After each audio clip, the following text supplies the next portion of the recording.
ಬಹುನಿರೀಕ್ಷಿತ ಕರ್ನಾಟಕ ಎಸ್ಎಲ್ಸಿ ಪರೀಕ್ಷೆ ಫಲಿತಾಂಶ ಇಂದು ಪ್ರಕಟ ಆಗಿದೆ. ವೆಬ್ಸೈಟ್ ಹಾಗೂ ಮೊಬೈಲ್ಗಳಲ್ಲಿ ಫಲಿತಾಂಶ ಈಗ ಲಭ್ಯವಿದೆ. ಇನ್ನು ಜಿಲ್ಲಾವಾರು ಫಲಿತಾಂಶದ ಬಗ್ಗೆ ಸಚಿವ ಮಧು ಬಂಗಾರಪ್ಪ ಸುದ್ದಿಗೋಷ್ಠಿ ನಡೆಸಿ ಮಾಹಿತಿ ನೀಡಿದರು. ಕರಾವಳಿಯ 3 ಜಿಲ್ಲೆಗಳು ಮೊದಲ 3 ಸ್ಥಾನವನ್ನು ಗಳಿಸಿವೆ. ಕಲಬುರಗಿ ಕೊನೆ ಸ್ಥಾನದಲ್ಲಿದೆ.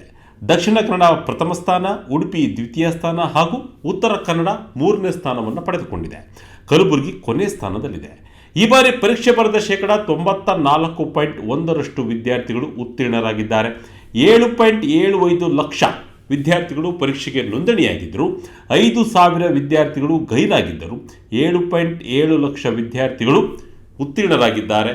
ವಿದ್ಯಾರ್ಥಿಗಳ ನೋಂದಾಯಿತ ಮೊಬೈಲ್ ಸಂಖ್ಯೆಗೆ ವಾಟ್ಸಪ್, SMS ಮೂಲಕವೂ ಫಲಿತಾಂಶದ ಮಾಹಿತಿಯನ್ನು ರವಾನಿಸಲಾಗಿದೆ. ಈ ವರ್ಷ ಪ್ರಥಮ ಬಾರಿಗೆ ವಿಶೇಷವಾಗಿ ಫಲಿತಾಂಶದ ಅಂಕಪಟ್ಟಿಯನ್ನು ಡಿಜಿಲಾಕರ್ ಮೂಲಕ ನೀಡಲಾಗಿದೆ. ಅಲ್ಲಿಯೇ ಡೌನ್ಲೋಡ್ ಮಾಡಿಟ್ಟುಕೊಳ್ಬಹುದು.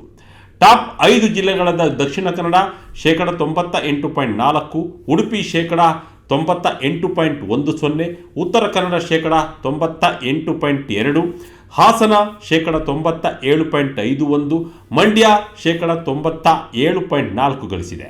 ಈ ಬಾರಿ ಪರೀಕ್ಷೆಯಲ್ಲಿ 7 ವಿದ್ಯಾರ್ಥಿಗಳು 625ಕ್ಕೆ 625 ಅಂಕವನ್ನು ಗಳಿಸಿದ್ದಾರೆ. ದಾವಣಗೆರೆಯ ಭರತ್, ರಾಯಚೂರಿನ ಸುಖದೇವ್, ಚಿಕ್ಕೋಡಿಯ ಪ್ರಾರ್ಥನಾ, ಚಿಕ್ಕಮಗಳೂರಿನ ಬೃಂದ, ಉಡುಪಿಯ ಪ್ರೀತಮ್, ಬೆಂಗಳೂರು ಉತ್ತರದ ಧನುಷ್ ರಾಜ್ಯಕ್ಕೆ ಪ್ರಥಮ ಸ್ಥಾನವನ್ನು ಗಳಿಸಿದ್ದಾರೆ.